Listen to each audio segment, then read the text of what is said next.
Kaway ka naman dyan.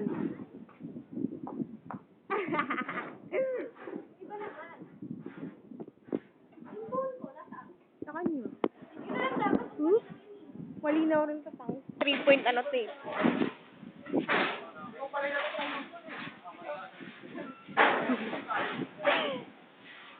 Anong masasabi mo at naglilinis ka ng study area?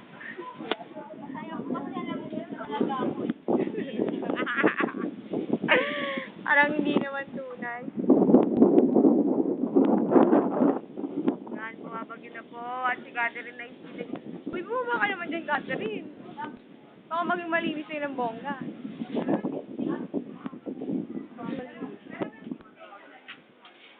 Harap ka, harap ka.